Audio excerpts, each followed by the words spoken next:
اعوذ باللہ من الشیطان الرجیم بسم اللہ الرحمن الرحیم الحمد للہ رب العالمین والحمد للہ الذی ہدانا لہذا وما كنا لنهتدی لولا ان ہدانا اللہ ثم الصلاة والسلام علی اشرف الانبیاء والمرسلین خاتم النبیین شفیع ذنوبنا وطبیب قلوبنا بالقاسم محمد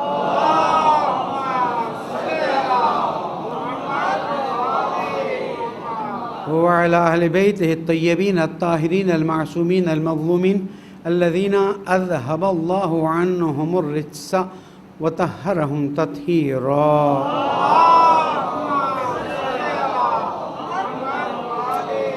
مومن کرام السلام علیکم ورحمۃ اللہ وبرکاتہ.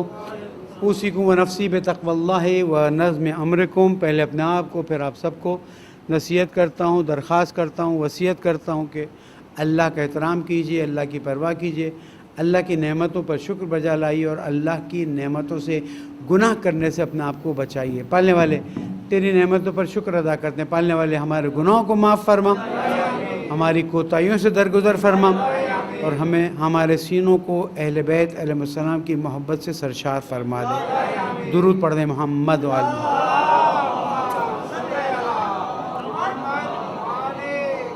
پہلی محرم سن 1442 ہجری ابتدا جمعے سے ہے. انشاءاللہ کہ امت مسلمہ کے لیے اچھی خبریں آئیں گی اور اس محرم کو ہم پچھلے 1400 سال کے یا 1346 سال کے محرم سے الگ سمجھتے ہیں.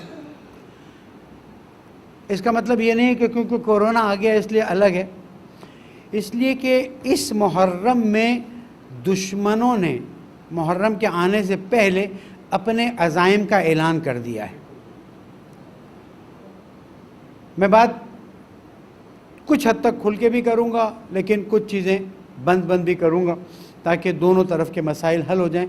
اس لیے کہ میرا کبھی بھی مقصد فساد کرانا نہیں ہوتا ہے، میرا مقصد ہوشیار کرنا ہوتا ہے، میرا مقصد توجہ دلانا ہوتا ہے. اس لیے کہ ایک ایسی جگہ پر کھڑا ہوں کہ جو ایک ذمہ داری کی جگہ ہے، جہاں سے ہر لفظ کو مجھے سوچ سمجھ کر جواب دینا ہے. آپ کو جواب نہیں دینا ہے، مجھے اپنی قبر میں جا کے جواب دینا ہے. عزیزان گرامی، ایک طرف سے ہماری پریشانی ہمارا یہ کورونا کا مسئلہ ہے جس کو حکومت نے، ویسے تو بڑی تعریفیں ہو رہی ہیں، میں بھی تعریف کروں گا، کوئی مشکل نہیں ہے، لیکن اگر آپ بقرعید سے پہلے کے انٹرویوز پڑھیں تو اس میں ہے کہ احتیاط کریں اور بقرعید کے بعد اور پھر محرم کے بعد یہ ہوگا وہ ہوگا وہ ہوگا، اور اچانک بقرعید کے بعد سب کچھ بدل جاتا ہے اور سب کچھ کھلنا شروع ہو جاتا ہے اور 14 اگست ایسے منائی جاتی ہے جیسے کبھی دنیا میں کورونا ہی نہیں تھا. تھوڑی سیٹنگ کی ریسلنگ کر رہی. کیوں ایسا کیا گیا ہے؟ کون سے ہاتھ اس کے پیچھے ہیں؟ حالانکہ میرا پہلے خطبے میں یہ طریقہ نہیں ہے، لیکن کیا کروں، عزاداری پر اگر کسی طرح سے بھی کوئی آنچ آنے کا امکان ہے تو میں اگر یہاں خاموش رہوں یا میں تھوڑا وہ کر کے نکل جاؤں تو میں جناب زہرا کو جواب دے ہوں کہ تم نے کیوں لوگوں کو ہوشیار نہیں کیا. عزیزان گرامی، کیوں 14 اگست ایسے کھولا گیا جیسے کورونا ہے ہی نہیں؟ کیوں کرفیو نہیں لگایا گیا؟ آپ نے تو کہا تھا کہ عید کے بعد آپ کو ہوشیار رہنا پڑے گا، گراف اوپر جائے گا. آپ نے 14 اگست کے بعد بھی چیزوں کو کھولنا شروع کیا، وہاں تک کھول دیا کہ ایسے ہے جیسے کوئی کورونا نہیں، بس آپ SOPs پر عمل کریں.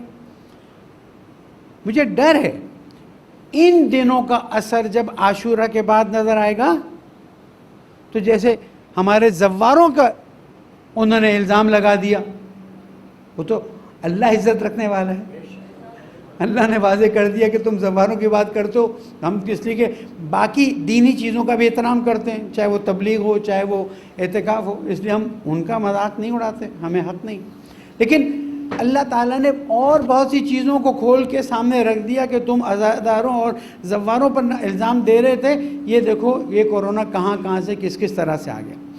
تو ادھر تو اللہ تعالیٰ نے ہمیں بچا لیا، لیکن یہاں ہم سمجھتے ہیں کہ ایک خاص طریقے سے، اللہ کرے میری یہ بات بالکل 100% غلط ہو، آمین بول دیجئے، لیکن اگر صحیح ہو تو احتیاط کرنا پڑتا ہے نا.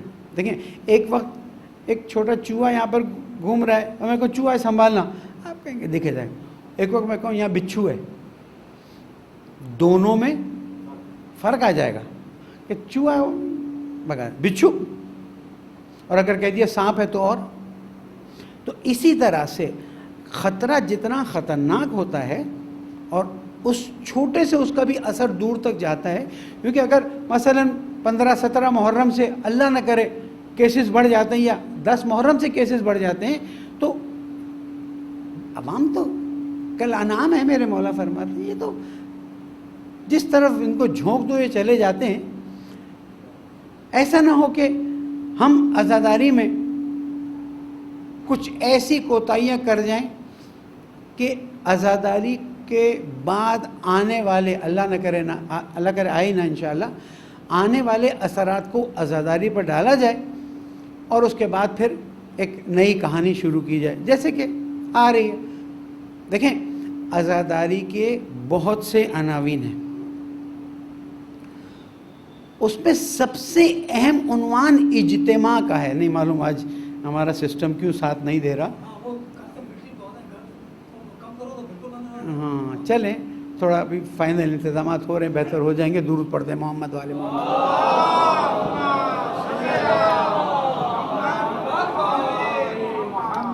دیکھیں عزاداری کے اہم ترین عنصر میں سے ایک عنصر ہے اجتماع. مجلس تو آن لائن کر سکتے ہیں ہم, مشکل نہیں ہے, واعظ و نصیحت آپ سن لیں گے. لیکن جو چیز دشمن اسلام کو ہلاتی ہے, جو چیز دشمن اہل بیت علیہ السلام کو ہلاتی ہے, وہ آپ کا اجتماع ہے. آج رات آ جائیے گا, دیکھیے گا کہاں تک, با پردہ بے پردہ, دیندار بے دین. بھئی کیوں آئے ہو؟ اہل بیت علیہ السلام کو امام حسین کا پرسہ دینے آئے. تم دین پہ عمل نہیں کرتے تو کیا ہوا؟ دل میں تو محبت ہے. نشتر پاک چلے جائیے, دوسری مجالسوں میں چلے جائیے, ایسا لگتا ہے کہ سارا شہر ہی حسینی ہو گیا ہے. لبیک یا حسین, لبیک یا حسین, لبیک یا حسین, لبیک یا حسین. یہ شہروں کا حسینی ہونا اور 9 اور 10 محرم کو پورے پاکستان کی فضا کربلا بن جانا, یہ معجزے سے کم نہیں ہے. لیکن اس معجزے میں آپ کا بہت بڑا حصہ ہے. معصومین کے معجزے اپنی جگہ پر ہوتے ہیں, مومنین بھی تو کچھ نہ کچھ اثر دکھاتے ہیں. جب آپ اپنے گھر والوں کو لے کر, بچوں کو لے کر جلوس میں جا رہے ہیں, مجلس میں جا رہے ہیں, 8, 9, 10 محرم تو سما ہی الگ ہو جاتا ہے. اس سما کو توڑنا دشمن واجب سمجھتا ہے, اس اجتماع کو خراب کرنا. انہوں نے دیکھا دھماکوں سے کچھ نہیں ہوتا. عاشورہ کو دھماکہ کیا, 40 میں آپ لوگ سب ہوں گے اور تھے یقیناً. ہم نے بھی اللہ تعالیٰ کے فضل 10 گنا مومنین آ گئے. مجھے یاد ہے ایک مرتبہ یہ 25 محرم کا جلوس نکلتا ہے 28 سفر کا جلوس نکلتا ہے نشتر پاک سے, اور مسجد شاہ نجف ماٹن روڈ جاتا تھا. علامہ ترابی صاحب شہید اللہ مقام موجود تھے. ایک کہیں سے بات آ گئی کہ بھئی یہ جلوس یہاں سے اب نہیں جائے گا, اس کو روٹ بدلو. مثلا موبائل نہیں تھے, واٹس ایپ نہیں تھا, سوشل میڈیا نہیں تھا. ترابی صاحب نے صرف دوستوں سے کہا کہ بھئی مومنین سے کہنا کہ اس دفعہ جلوس تمہیں پکار رہا ہے, جلوس تمہیں پکار رہا ہے. پیر رکھنے کی جگہ نہیں تھی. کیوں؟ اسے کہ مومنین ٹھیک ہے عبادات میں کمزوریاں ہو سکتی ہیں, ہوں تھوڑا عمل میں بھی ہو سکتا ہے, لیکن جہاں محبت اہل بیت علیہ السلام کی بات آتی ہے وہاں پر 100% نہیں 1000% اپنی جگہ پر پہنچ جاتے ہیں.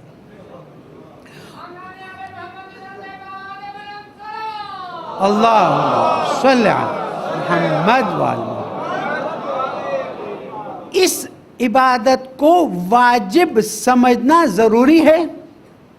کیوں؟ اس لیے کہ یہ محرم اور سفر کی مجالس اور عزاداریاں ہیں جس نے اسلام کو زندہ رکھا ہوا ہے. ورنہ جہاں یہ ہٹ گئی ہیں وہاں دیکھ لیجئے دین کا کیا حشر ہوا ہے. یعنی شراب پینے والے کو رضی اللہ کہنا ان کے لیے ایک اعتقاد کی بات ہے.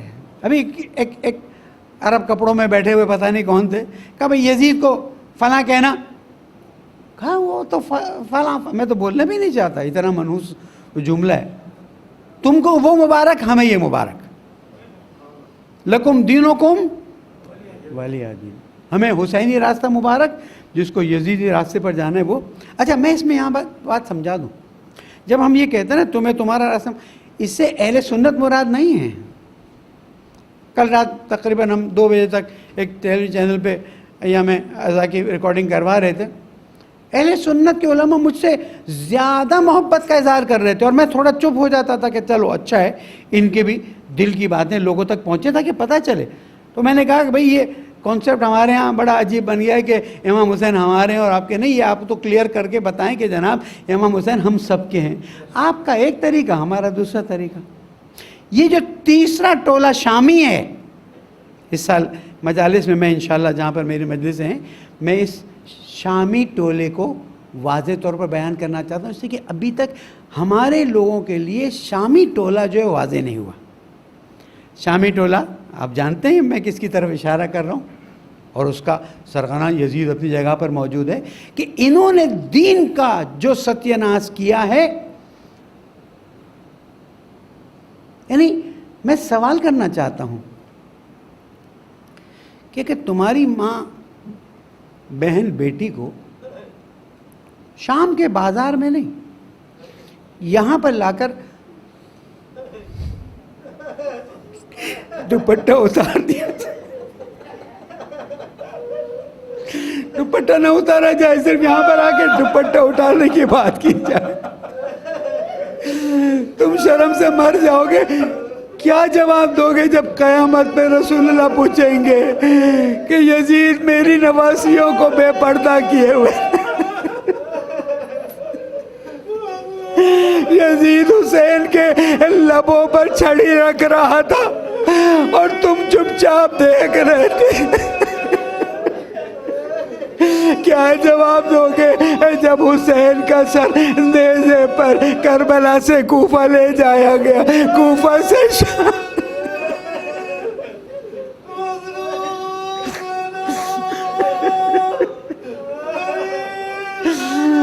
لعنت اللہ علی القوم الظالمین۔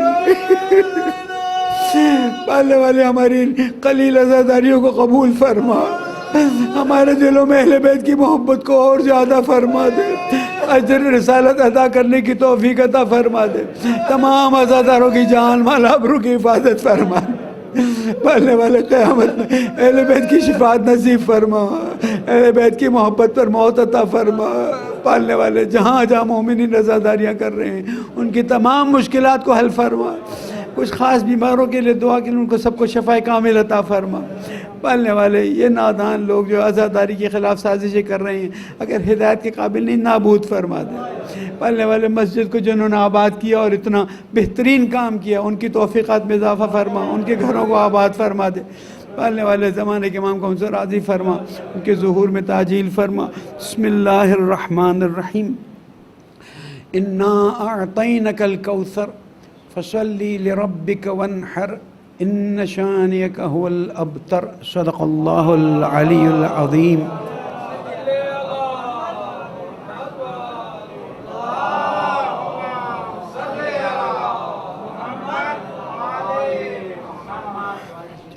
اعوذ باللہ من الشیطان الرجیم، بسم اللہ الرحمن الرحیم۔ مومنین تقوی اختیار کیجئے کہ یہی کامیابی کا راستہ ہے، اور اس زمانے میں تقوی کا بالکل صحیح اظہار یہ ہے کہ آپ مجالس عزا میں اس طرح سے شرکت کیجئے جس طرح سے شرکت کرنے کا حق ہے۔ یہ 2 مہینے اور 8 دن ہمارے لیے بہت بڑی نعمت ہے، اس لیے کہ خود رسول اکرم سے یہ بات نقل کی گئی ہے اور معصومین سے نقل کی گئی ہے کہ جو حسین کے غم میں آنسو بہائے گا اس کے لیے جنت کے دروازے کھول دیے جائیں گے۔ اگر ایک مجلس میں بھی آپ جاتے ہیں، جتنے قدم جاتے ہیں، جتنے قدم واپس آتے ہیں، جتنا وقت وہاں پر لگاتے ہیں، یہ سب آپ کی عبادت حساب ہوتی ہے۔ لیکن اگر اس کو 4 چاند لگانے کے لیے ہمارے اہل سنت بھائیوں کو بھی آنے کا موقع مل جائے، جیسے کہ الحمدللہ آتے ہیں، کچھ بیچ میں پرابلم ہوئی تھی لیکن اب بہتر ہو گیا ہے، ان کو آپ تشویق دلائیں کم از کم ان مجالس کی طرف کہ جہاں پر الحمدللہ ذکر فضائل و مصائب اہل بیت خصوصاً ہوتا ہے۔ باقی چیزیں جو دل آزاری کی ہوتی ہیں چیزیں ہیں، اسے فعلاً ہاتھ روک لیں، کیونکہ ہمارا مقصد امام حسین کو آگے بڑھانا ہے۔ کسی کی دل آزاری نہ اہل بیت نے کی، نہ ہمیں انہوں نے اجازت دی۔ اس لیے منتظمین، انتظامیہ، rangers, police agencies, D H A, سب کے لیے ایک پیغام ہے کہ پاکستان کے کانسٹیٹیوشن نے ہمیں اپنی دینی رسومات کو آزادی سے انجام دینے کا حق دیا ہے۔ قائد اعظم محمد علی جناح رحمۃ اللہ علیہ نے جہاں پر اقلیتوں کی بات کی، ہم تو اکثریت میں ہیں۔ جب آپ مثلا اہل حدیث دیکھ لیں، دیوبندی دیکھ لیں، بریلوی دیکھ لیں، الگ الگ دیکھ لیں، تو جعفری جو ہے وہ پھر میجورٹی میں اپنی جگہ پر ہو جاتے ہیں۔ تو ابھی مجھے پتہ چلا کہ ڈی ایچ اے والے آئے تھے کہ آپ یہ سب نہیں کر سکتے ہیں آپ، او بابا یزید نہیں روک سکا، اس سے بڑھ کے مثال چاہیے؟ لبیک یا حسین، لبیک۔ میں ایک ہی جملہ کہتا ہوں، کسی نے، میرا لفظ یاد رکھیے گا اور ریکارڈ، کسی نے مجلس عزا کے برگزار کرنے کو چھوڑ کم کرنے کی بھی کوشش کی، انشاءاللہ اسی رات پورا کراچی یہاں پر ہوگا۔ کیا چاہتے ہیں آپ؟ سید الشہداء کے ذکر میں شامل ہو کے ثواب لینے کے بجائے آپ آگے کہہ رہے ہیں جناب آپ نے اجازت نہیں لی، اور تم نے یہاں پر رہنے کی اجازت لی ہے؟ آج تمہاری نوکری ہے، کل تمہاری نوکری نہیں، صرف تم اپنی فائلوں کو بڑا کرنے کے لیے ہم دھمکی دے کر آ گئے۔ او بابا یزید نہیں کر سکا کچھ، میں ریپیٹ کر رہا ہوں، مت کریں ایسی بات کہ پھر میں پوری قوم کو آواز دوں۔ اور یقین رکھیے گا امام حسین علیہ السلام کے نام پر ہر شخص یہاں موجود ہوگا۔ مت چھیڑیں عزاداران حسینی کو، وہ بھی پہلی محرم کو، کہ پھر اس کے بعد مشکلات پیدا ہوں۔ بہرحال جو ایجنسیز، جو لوگ ہمارا ساتھ دیتے ہیں، میں آج دعا کرتا ہوں کہ پالنے والے یہ جو اہل بیت علیہ السلام کے ذکر کو زندہ کرنے میں اپنی جانوں کی بازیاں لگاتے ہیں، سروس کرتے ہیں، وہاں پر اتنی محنت کرتے ہیں، پالنے والے ان سب کی زندگیوں کو اہل بیت کی خوشنودی والی زندگی بنا دے۔ درود پڑھ دیں محمد و آل محمد۔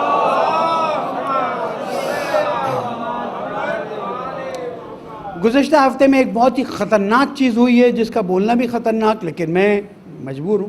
وہ یہ ہے کہ ایک شخص کو یہاں پر پکڑا گیا تھا، اس کے بعد کسی کورٹ نے اس خطرناک ترین شخص کو ضمانت دے دی، اور وہ ضمانت لے کر افغانستان چلے گئے۔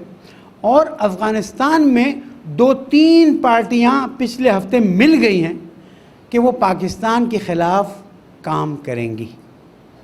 ہم حکومت سے اور چیف جسٹس سے سوال کرتے ہیں کہ غریب جب ضمانت لینے جاتا ہے تو اس کے لیے تو مشکلات ہوتی ہیں، اتنے بڑے شخص کو کس نے ضمانت دلوائی؟ کیسے وہ ضمانت لے کر کچھ عرصہ پاکستان رہا، پھر وہاں سے نکل گیا؟ کیوں ECL میں اس کا نام نہیں تھا؟ جو بھی اس کے ذمہ دار ہیں وہ جواب دینے کے ذمہ دار ہیں۔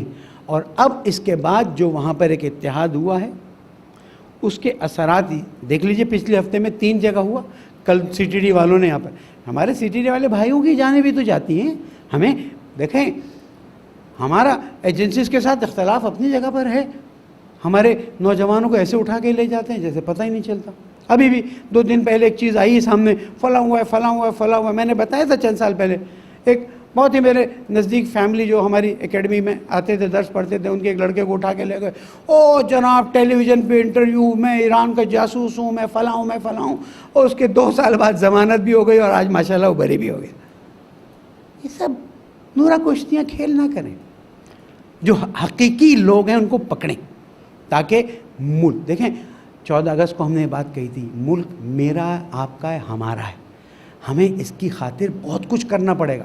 آپ دیکھیں آج رات سے، کل رات سے بلکہ آپ دیکھیں مجالسیں شروع ہوئی ہیں، الحمدللہ رب العالمین، اور دھڑلے سے مجالسیں ہوتی، کسی مائی کے لال میں ضرورت نہیں مجالس کو روکے۔ یہ پاک سرزمین کی خوبی ہے، یہ پاکستان کی خوبی ہے۔ آپ کہیں گے دوسری زمینوں پہ بھی ہوتا ہے، دوسری زمینوں میں مشکلات بھی بہت زیادہ ہیں۔ اب دیکھیے کہ انڈیا کی خبریں آئیں گی، کشمیر کی خبریں آئیں گی، آپ کو پتہ چل جائے گا۔ اس لیے شکر ادا کیجئے کہ اس سرزمین پر ہم جہاں چاہتے ہیں یا حسین کرتے ہیں، جہاں چاہتے ہیں مجلس کرتے ہیں، کوئی ہمیں روکتا نہیں۔ لیکن یہ جو خطرناک شخص کو آزاد کیا گیا، اور اب وہاں سے لاہور کے ریلوے اسٹیشن پہ، کل کراچی کے یعنی بلدیہ میں یہ جو ہو رہا ہے، یہ پاکستان کے لیے اچھا نہیں ہے۔ کیوں؟ اس لیے کہ امریکہ 17 سال افغانستان میں ٹریلین آف ڈالرز، جو اخبار پڑھتے ہیں ان کو پتہ ہے، خرچ کرنے کے بعد ناک رگڑ کے طالبان سے درخواست کرتا رہا کہ خدارا معاملات کو رفع دفع کرو، اور طالبان نے کہا کہ جب تک ہمارا آخری قیدی آزاد نہیں ہوگا تب تک ہم، یعنی تم سپر پاور ہونے کا دعویٰ کرتے ہو اور تم افغانستان کے ایک چھوٹے سو کالڈ فوجی گروپ سے مقابلہ نہیں کر سکے، تو اگر تم حسینیوں کے مقابلے میں ہوگے تو تمہارا کیا حشر ہوگا؟ یاد رکھو، تم حسینیوں کو پہچان نہیں سکے ہو. تمہیں جنہوں نے بھی حسینیوں کی اسسمنٹس کر کے دی ہیں، غلط اسسمنٹ دی ہیں. یہ حسینی وہ ہے کہ جو امام حسین علیہ السلام کے نام پر ہر چیز قربان کرنے کے لیے تیار ہے. خوب ہماری ماؤں نے دودھ پلایا یا حسین کرتے پلایا. تو اب اس کے بعد عاشورہ کا دھماکہ ہوتا ہے، اربعین کا دھماکہ ہوتا ہے، مسجد حیدری ہوتا ہے، مسجد علی رضا ہوتا ہے. ہمارے ہاں اجتماع میں علیکم السلام کمی نہیں نظر آتی، اجتماع میں زیادتی نظر آتی ہے. اب یہاں پر ایک سوال ہے، اب خبر چلی کسی بھی نئے جلوس کی اجازت نہیں دی جائے گی.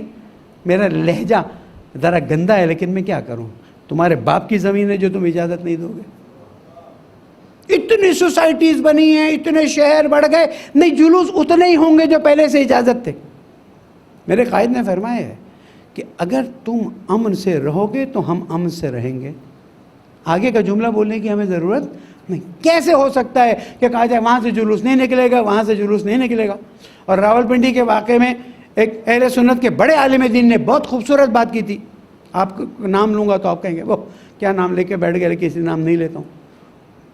اخبارات اور ویڈیو کلپس موجود ہیں.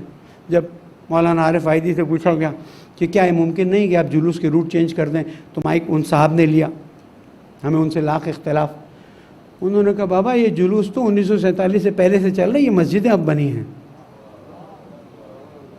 تو جو پہلے سے ہے اس کو اپنے راستے پہ چلنے دو، اور پھر ایک جگہ سے تبدیل کرو گے تو ہر جگہ تبدیل ہوگے، اور تبدیل ہوتا جائے گا تو کہاں سے جلوس کے روٹ تبدیل نہیں ہوں گے. نئے جلوس شروع ہوں گے، نئی مجلسیں بڑھیں گی، اس لیے کہ یہ جناب زہرا کی دعا ہے.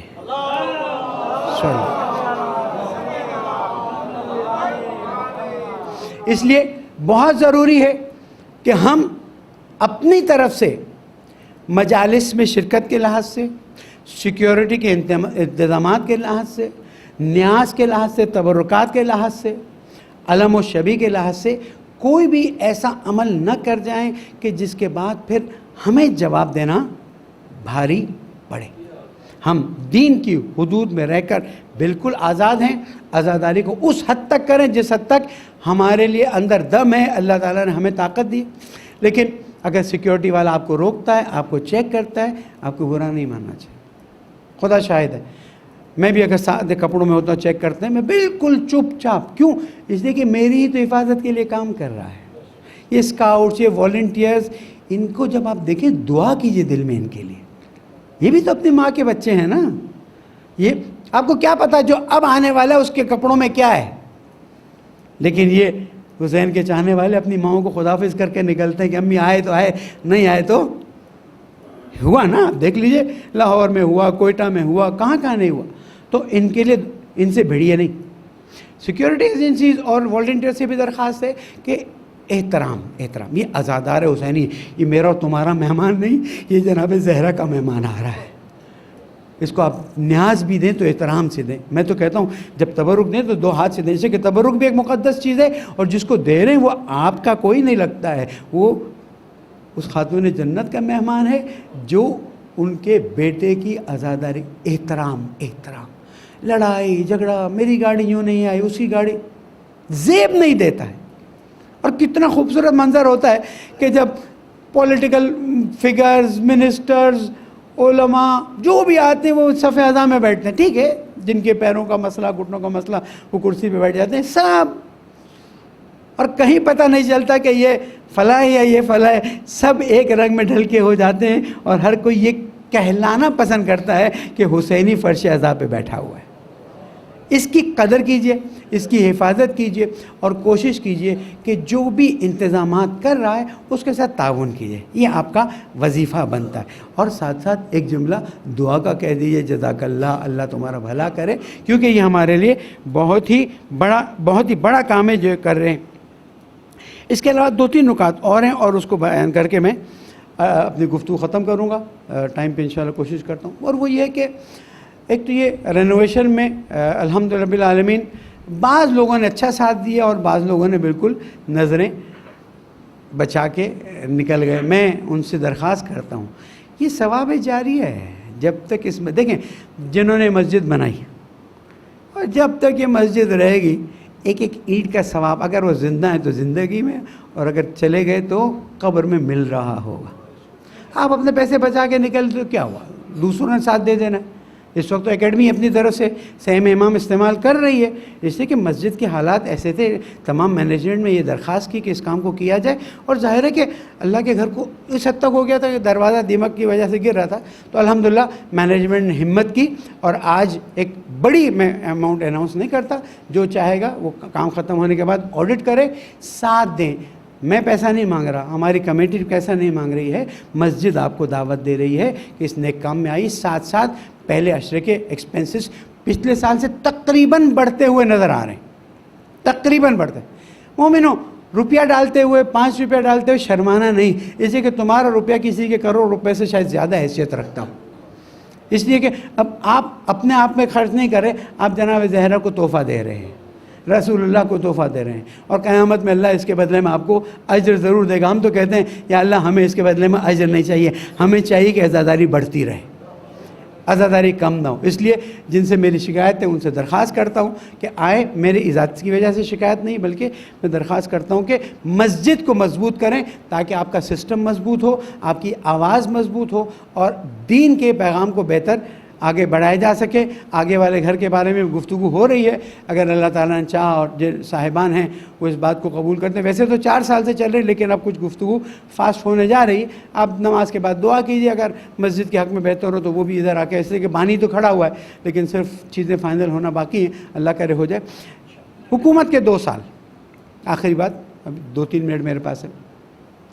حکومت کے 2 سال ایسے گزرے ہیں کہ جس میں فعلاً میں کمنٹ نہیں کرتا، میں کرتا رہا ہوں، اس لیے کہ بالکل نئے لوگ آئے تھے، پتہ ہی نہیں تھا کہ کون کس نیت سے آیا ہے، کون کس نیت سے آیا ہے۔ بھئی چلو ہم پرائم منسٹر کی نیت پر شک نہیں کرتے، لیکن اب 2 سال میں کچھ چیزیں کھل کے سامنے آ گئی۔ میں نصیحت کرتا ہوں، پہنچے نہیں پہنچے، بعض لوگوں نے کہا کہ 1-2 باتیں پہنچی بھی ہیں، چلے بہت اچھا، نہیں پہنچی تو ہمارا کام ہے۔ دیکھیں آپ نا اپنی نیت صاف کر دیجئے، جیسے کہ لگتا ہے کہ آپ کی نیت صاف، لیکن جب آپ آ کے دیکھتے ہیں کہ میرے پاس مثلاً طاقت نہیں ہے اور ایسے لوگوں کو لے کر آؤں کہ جس کی وجہ سے میری طاقت بنے گی، تو اس کا نتیجہ وہ ہوتا ہے جو مافیاز کی شکل میں نظر آتا ہے، چینی کا مافیا، آٹے کا مافیا، پیٹرول کا مافیا، بجلی کا مافیا۔ آپ امام حسین علیہ السلام سے نصیحت لیجئے،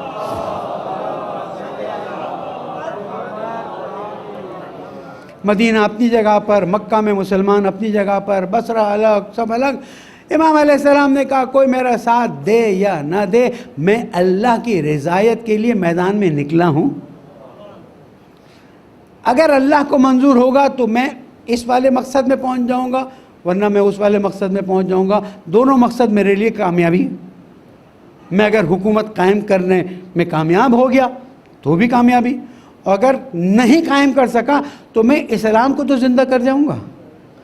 آج دیکھیں، اگر امام حسین علیہ السلام، رات میں نے یہ جملہ کہا، میں نے کہا آپ کچھ دیر کے لیے امام حسین علیہ السلام کو اسلام سے تھوڑا سا سائڈ پہ کریں، تصوراتی طور پر۔ کربلا کے بغیر یزید کی حکومت آگے بڑھتی ہے اور 72 کے 72 کوئی بھی اس کے مقابلے میں کھڑے ہونے کے لیے تیار نہیں ہے، جو کھڑا ہوگا اس کا گلا کاٹ دیا جائے گا، جیسے کہ بعد میں بھی ہوا، اور پتہ ہی نہیں چلتا صراط مستقیم کون سا ہے اور صراط شیطان کون سا ہے۔ بہت عجیب بات ہے، کیوں معصومین علیہ السلام نے اور اس کے بعد معصومین علیہ السلام کی اطاعت کرتے ہوئے علماء و مراجع نے کہا کہ بھئی محرم و سفر کو زندہ رکھنا، اس لیے کہ محرم و سفر کے ذریعے یزیدیت کا پردہ چاک ہوا، اور لوگوں کو پتہ چلا کہ دین اسلام کہاں جا رہا ہے، اس کے پہلے کی باتیں چھوڑ دے رہا ہوں. تو عزاداری ہمیں بتاتی ہے کہ اگر ہم حکومت پر بھی آ جائیں تو ہمیں ایسے لوگوں کو ساتھ نہیں لینا ہے جو اپنے مفاد کی خاطر ہمارے ساتھ آئے ہیں، بلکہ ان لوگوں کو لینا ہے کہ جو محض اللہ کی رضا کے لیے آئے ہیں. پرائم منسٹر صاحب 1 محرم 1442 تقریباً 2 دن پہلے آپ کی حکومت کا 3را سال شروع ہوا.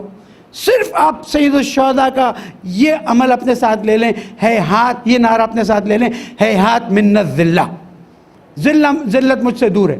یعنی میں کوئی ایسا کام نہیں کروں گا جس سے ذلت اور رسوائی ہوئی ہو. اب آپ دیکھیے پاکستان نے اسرائیل کے معاملے میں سٹینڈ لیا، میں شکریہ ادا کرتا ہوں. آرمی چیف اور دوسرے گئے، بھئی تعلقات ٹھیک کرنے کے لیے آپ گئے، ہمیں کوئی پرابلم نہیں ہونا، سب کے سے تعلقات اچھے ہونے چاہیے سوائے اسرائیل کے. اور آپ دیکھیں جب پاکستان کی ڈپلومیسی کام کرنے آتی ہے تو کہاں لے جاتی ہے. اس لیے کہ اہل بیت کے نام پر بنا ہوا ملک ہے، یہ اپنے مقصد میں اگر خلوص کے ساتھ لوگ آگے بڑھیں تو یہ ناکام ہو ہی نہیں سکتا. اس لیے حکومت کے تمام لوگ، منسٹر جو ہیں، ان کو نصیحت کرتا ہوں، لا الہ الا اللہ محمد رسول اللہ علی ولی اللہ کی قسم کھا کے کہتا ہوں کہ اگر آپ صرف اپنی نیت کو خالص کریں، اللہ تعالیٰ کہتا ہے ان تنصروا اللہ ینصرکم ویثبت اقدامکم. تم اللہ کی مدد کے لیے ارادہ کرو، اللہ تمہاری مدد کرے گا اور تمہارے پیر گاڑ دے گا. ہمارے اس ملک کو کوئی نقصان پہنچانے کی طاقت ہمت نہیں کر سکتی ہے. لیکن جب آپ تھوڑی کمزوری محسوس کرتے ہیں، 2 رکعت نماز پڑھ لیجئے، ہر رکعت میں 100 مرتبہ ایاک نعبد و ایاک نستعین پڑھ لیجئے خلوص کے ساتھ، اور نماز کے بعد سجدے میں جائیے اور 100 مرتبہ درود پڑھ دیجئے. دیکھیے اللہ تعالیٰ آپ کی مشکل کو کیسے حل نہیں کرتا. اور جب آپ مسلمانوں کی سرزمین کے لیے اس وقت اتنا بڑا کام کرنے جا رہے ہیں، بہت اچھا موقع ہے. پالنے والے تجھے محمد و آل محمد کا واسطہ ہماری عاقبت بخیر فرما، ہمارے ملک کو استحکام عطا فرما، عزاداری کے دشمن فوراً نابود فرما دے، جہاں جہاں مومن ہیں ان کی جان مال آبرو کی حفاظت فرما، بے گناہ اسیر لاپتہ اسیروں کو آزاد فرما دے، بیماروں کو شفا کامل عطا فرما، ہماری موت کو اہل بیت کی محبت پر قرار دے، مسجدوں کو آباد کرنے والوں کی زندگیوں کو آباد فرما دے. ہم سب کو اہل بیت علیہ السلام کی شفاعت نصیب فرما. علماء کرام، مراجع اعظام، رہبر انقلاب اسلامی، قائد ملت جعفریہ، سب کی توفیقات میں اضافہ فرما. ہمیں بہترین حسینی عزاداری برپا کرنے کی توفیق عطا فرما. زمانے کے امام کو ہم سے راضی فرما، ان کے ظہور میں تعجیل فرما. بسم اللہ الرحمن الرحیم. اذا جاء نصر اللہ والفتح ورأيت الناس يدخلون في دين الله أفواجا فسبح بحمد ربك واستغفره إنه كان توابا. صدق الله العلي العظيم.